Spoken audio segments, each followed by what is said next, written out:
নমস্কার বন্ধুরা, স্বাগত জানাই আরও একটি নতুন ইনফরমেটিভ ভিডিওতে। আজকের ভিডিওতে কিন্তু যাদের অন্নপূর্ণা যোজনার নাম বাদ হয়েছে, যাদের অন্নপূর্ণা যোজনার নাম বাতিল হয়েছে, তাদের জন্য কিন্তু একটি নতুন নোটিশ কিন্তু তাদের জন্য জারি হয়েছে। স্পষ্টভাবে আমরা দেখতে পাচ্ছি, এখানে দেখতে পাচ্ছেন government of West Bengal, Paschimbanga সরকারের department of women and child development and social welfare, ঠিক আছে, এখান থেকে কিন্তু একটি নতুন সবার আলোচনা করা হয়েছিল। আলোচনা সভা সেটা হয়েছিল অনুষ্ঠিত 8 তারিখে, ঠিক আছে। তো 8 তারিখে এই সবার মধ্যে থেকে অন্নপূর্ণা যোজনায় কি কি আপডেট আসলো সেই সবটাই কিন্তু আমরা জানবো আজকের এই সুতরাং বন্ধুরা, ভিডিওটি একেবারে শেষ পর্যন্ত দেখবেন, কোনো তথ্য মিস করবেন না। কারণ যাদের বাতিল হয়েছে তাদের জন্য কিন্তু একটি সুখবরও আছে, এবং বিশেষ করে যারা আশা কর্মী আছেন বা সিভিক ভলেন্টিয়ার আছে তাদের জন্যও কিন্তু বিশেষ কিছু বার্তা রয়েছে। যে সমস্ত পরিবারে কর্মীরা হচ্ছে আশা কর্মী আছেন বা সিভিক ভলেন্টিয়ার আছেন তাদের জন্য কিন্তু বিশেষ বার্তা রয়েছে, এবং এক প্রকার সরকারি কর্মসংস্থানেরও কিন্তু সুযোগ রয়েছে। সুতরাং বন্ধুরা, এই যে পুরো যে এন্টায়ার নোটিশটা এটা সম্পূর্ণ ইংরেজিতে আছে। তো আপনাদের বোঝার সুবিধার্থে আমি কিন্তু পুরো জিনিসটাতে বাংলাতেই আপনাদের জন্য তুলে ধরছি, ঠিক আছে, যাতে করে আপনারা প্রতিটা পয়েন্ট ভালো করে পুঙ্খানুপুঙ্খভাবে ভালো করে বুঝতে পারেন।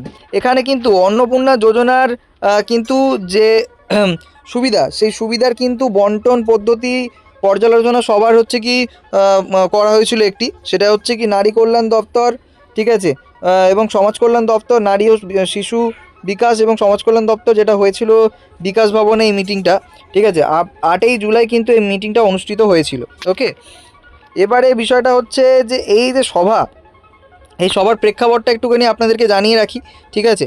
মূলত বন্ধুরা, এখানে এই যে পশ্চিমবঙ্গ নারী এবং শিশু বিকাশ সমাজ কল্যাণ দপ্তরের সচিব এর সভাপতিত্বে অন্নপূর্ণা যোজনা একটি গুরুত্বপূর্ণ পর্যালোচনা সভায় অনুষ্ঠিত হয়েছিল।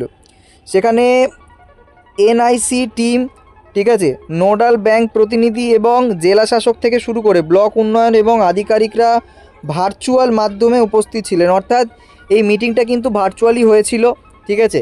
এবং সেখানে সচিব বর্তমান পরিস্থিতি সম্পর্কে আলোচনা করেন এবং আবেদনপত্র প্রক্রিয়াকরণের সমস্যাগুলো সমাধানের কিন্তু নির্দেশ কিন্তু দেন। ওকে, আশা করি আপনারা বুঝতে পারছেন এটার প্রেক্ষাপট ছিল মিটিংয়ে। এবারে এই যে মিটিং, তার যে প্রধান সমস্যা এবং সেই সমস্যার কি কি সিদ্ধান্তসমূহ গ্রহণ করা হলো, ঠিক আছে, সেটা আপনাদেরকে একটুখানি জানিয়ে রাখি, ঠিক আছে। প্রথম হচ্ছে কি, দেখুন একটা বিষয়, সেটা হলো এডিটের অপশান কিন্তু দেয়া হচ্ছে। অতএব একটা জিনিস আপনাকে বুঝতে হবে, যাদের নাম বা আধার নম্বর বা ছোটোখাটো সংশোধনের যে হয়, সেটা ইনকোয়ারি অফিসার বা ভেরিফিকেশান স্তরে কিন্তু এডিটের একটি সুযোগ কিন্তু দেয়া হবে, ঠিক আছে, সরকারি আধিকারিকদের জন্য, নট ফর দ্য পাবলিক, ঠিক আছে। তারপরে এটা একটা সমস্যা ছিল, ঠিক আছে, যে কেউ যদি কোনো কারণে ফর্ম ফিল আপের সময় ভুল তথ্য এন্ট্রি করে থাকে, হতে পারে কোনো সরকারি আধিকারিকরাই কোনো ফর্মে কোনো ভুল তথ্য দিয়েছে, তারাও কিন্তু এডিট করার অপশান পাচ্ছিল না, এবং সাধারণ মানুষ তো পাচ্ছিলই না। সুতরাং সাধারণ মানুষ এবং সরকারি আধিকারিক যার কাছ থেকে কোনো রকম ভুল হোক না কেন, সেটা কিন্তু সংশোধন করার জন্যে কিন্তু ভেরিফায়ার এবং এনকোয়ারি অফিসারদের কিন্তু এডিট করার সুযোগ দেওয়া হচ্ছে, ঠিক আছে।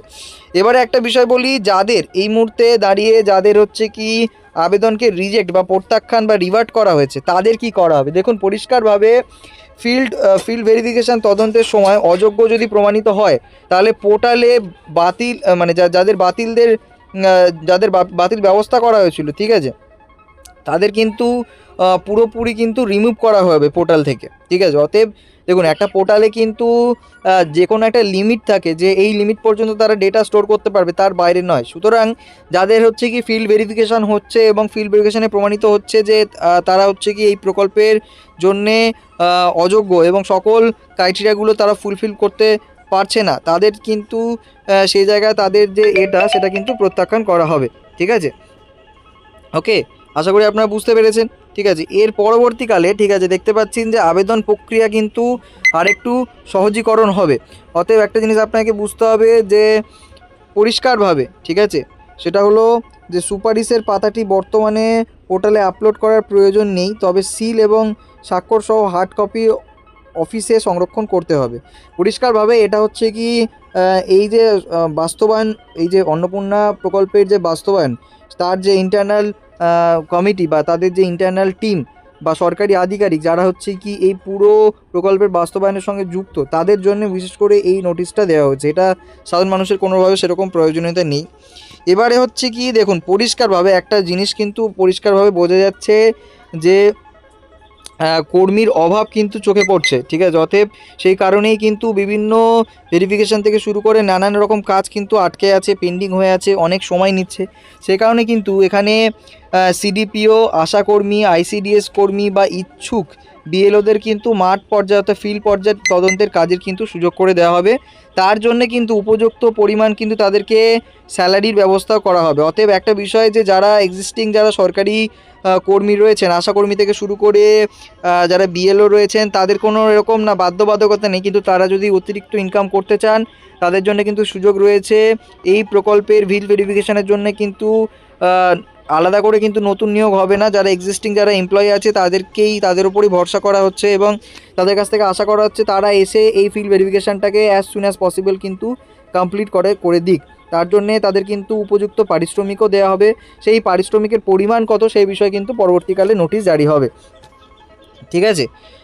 এবং দেখুন পরিষ্কার কথা, পেমেন্ট ব্যর্থতার কারণে পোর্টালে, ঠিক আছে, পোর্টালে প্রদর্শিত হবে। ব্যাঙ্কগুলোর সাথে বৈঠক করে ব্যর্থতার কারণ চিহ্নিত এবং সমাধানের নির্দেশ দেওয়া হয়েছে। অতএব একটা বিষয় বলা রাখি যে অনেকেরই কিন্তু পেমেন্ট ফেলিয়ার হয়েছিল, ঠিক আছে। পেমেন্ট ফেলিয়ার হওয়ার পিছনে কিন্তু অনেক ক্ষেত্রে যারা উপভোক্তা আছেন তাদেরও অনেক ক্ষেত্রে গাফিলতি ছিল এবং অনেক ক্ষেত্রে ব্যাংকেরও গাফিলতি ছিল। তো সেক্ষেত্রে যে সমস্ত ব্যাংকের এন্ড থেকে যে সমস্ত গাফিলতিগুলো হয়েছিল সেগুলো যত তাড়াতাড়ি শর্ট আউট করার জন্য কিন্তু বলা হয়েছে এই ঘোষণাতে বা এই মিটিংয়ে কিন্তু এই সভাতে কিন্তু বলা হয়েছে। এবং যদি সেই উপভোক্তার তরফ থেকে যদি কোনো এরকম পেমেন্ট ফেলিয়ারের কোনো রকম কারণ থাকে, সেটা কিন্তু উপভোক্তাকে বারবার করে বলা হচ্ছে ডিবিটিটা চেক করতে, লিঙ্ক আছে কি না, ডিবিটিটা লিঙ্ক থাকলেও এনেবেল আছে কি না সেটা চেক করতে, করে যদি না থাকে তাহলে সেটাকে এনেবেল করার জন্য কিন্তু বলা হচ্ছে, ঠিক আছে। এবারে যোগ্যতা এবং নির্দেশিকা এবং আবেদন ট্র্যাকিং, পরিষ্কার কথা, ঠিক আছে। নাগরিকদের আবেদন ট্র্যাকিং এবং হেল্প ডেস্ক, অর্থাৎ অফলাইনে মানে যারা মূলত দেখা গেছে যারা অফলাইনে আবেদনকারী, যাতে তাদের অবিলম্বে স্থিতি পরীক্ষা করতে পারেন, হ্যাঁ, মানে অর্থাৎ স্থিতি বলতে স্ট্যাটাস পরীক্ষা করতে পারেন, ঠিক আছে। তার জন্যে এনআইসি এর একটি অপশান চালু করবে, ঠিক আছে। আবেদনকারী সুবিধার্থে বিডিওরা অফিস বা জিপি গ্রাম পঞ্চায়েত অফিসগুলোতে হেল্প ডেস্ক খোলার ব্যবস্থা করবেন। পরিষ্কার কথা, যারা অফলাইনে আবেদন করেছিলেন তাদের কিন্তু তাদের স্ট্যাটাস কিন্তু তারা জানতে পারছেন না। তো যেহেতু তারা জানতে পারছেন না, ঠিক আছে, তাদের জন্যে যে তাদের একটা হেল্প ডেস্ক চালু করার কথা কিন্তু বলা হচ্ছে, যেখানে যে হেল্প ডেস্কগুলো কিন্তু বিডিও অফিস এবং গ্রাম পঞ্চায়েত অফিসগুলোতে কিন্তু করা হবে বলে জানানো হচ্ছে, ঠিক আছে। ওকে, আশা করি আপনারা বুঝতে পেরেছেন। এবারে সরকারি ক্ষেত্র এবং মানব ভাতা প্রাপকদের যোগ্যতা সতর্কতা, অর্থাৎ একটা জিনিস আপনাকে বুঝতে হবে যে মানব ভাতা, ঠিক আছে, বলতে অঙ্গনারী কর্মী যারা রয়েছেন, ঠিক আছে, যারা অঙ্গনারী কর্মী রয়েছেন এবং সহায়ক রয়েছেন, আশাকর্মী, সিভিক ভলেন্টিয়ার্স এবং পার্শ্ব শিক্ষক, পার্ট টাইমার, ঠিক আছে, প্রমুখ সরকারি ক্ষেত্রে নিযুক্ত মাসিক মান ভাতা পান, ঠিক আছে। পরবর্তীতে নির্দেশ না আসা পর্যন্ত তাদের আবেদন অনুমোদন করা নাও হতে পারে। অর্থাৎ পরিষ্কারভাবে যারা এই সমস্ত কাজের সঙ্গে বা পেশার সঙ্গে যুক্ত আছেন তারা টাকা পাচ্ছেন না এই মুহূর্তে দাঁড়িয়ে, ঠিক আছে। এবং পেনশনভোগী যারা, আয়করদাতা যারা, তারাও কিন্তু পাবেন না। এটা কিন্তু অনেক দিন ধরেই ক্রাইটেরিয়াটা বলা হয়েছে, সুতরাং এটা কোনো নতুন ক্রাইটেরিয়া নয়, ঠিক আছে।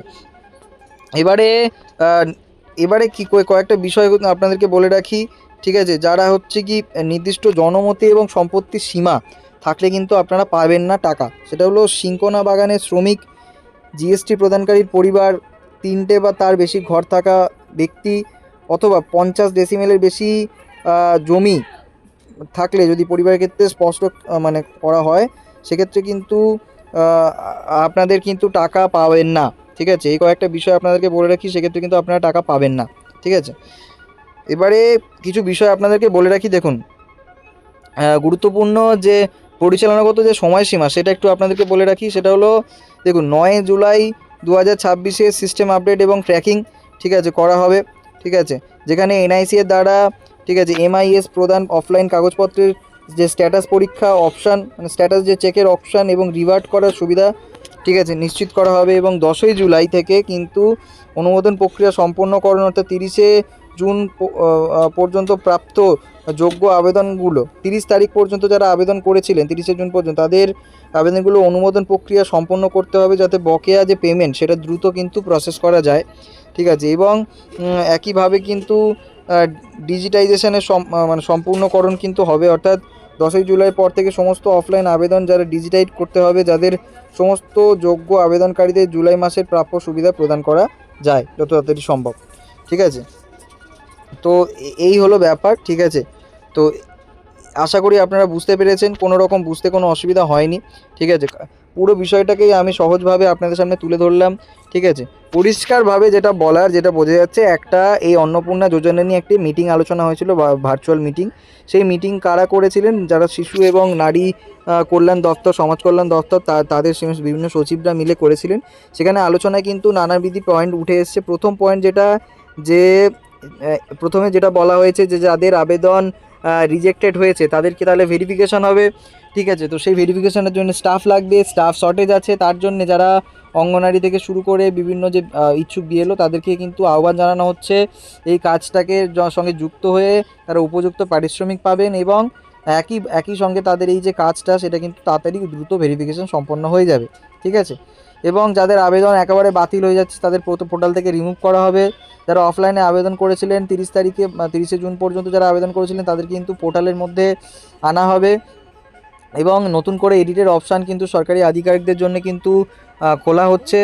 এবং আরও একটা বিষয় হচ্ছে কি, যারা সিভিক ভলেন্টিয়ার বা অঙ্গনারী কর্মী তাদের কিন্তু পরিবারের কেউ কিন্তু এই টাকাটা পাবেন না। পরিষ্কারভাবে এই কয়েকটা ইনফরমেশান কিন্তু উঠে এসছে এই আলোচনা থেকে। সুতরাং বন্ধুরা, আশা করি আপনারা পুরো বিষয়টিকে স্পষ্টভাবে বুঝতে পেরেছেন। ঠিক আছে, কোনো রকম তথ্য অসুবিধা হয়নি বুঝতে। আরও একটা বিষয় আমি মিস করে গেলাম, সেটা হলো যারা ব্যাংকের আধিকারিক তাদের সঙ্গে কিন্তু ইতিমধ্যেই কথা বলা হয়েছে, যাদের পেমেন্ট ফেলিয়ার হয়েছে তারা ব্যাংকের তরফ থেকে যদি সেরকম কোনো ভুল ত্রুটি থাকে সেটা কিন্তু ব্যাংকই রিজলভ করবে। ওকে, তো আশা করি আপনারা বুঝতে পেরেছেন। ঠিক আছে, ভিডিওটি দেখার জন্য অসংখ্য ধন্যবাদ। ভিডিওটি যদি ভালো লাগে তাহলে অবশ্যই লাইক করে দেবেন, চ্যানেলটিকে সাবস্ক্রাইব করে বেল আইকন প্রেস করে দেবেন, যাতে ফিউচারে নতুন আপডেটগুলো সবার আগে আপনার কাছে পৌঁছে যায়। Till then, tata, bye bye, take care, ভালো থাকবেন।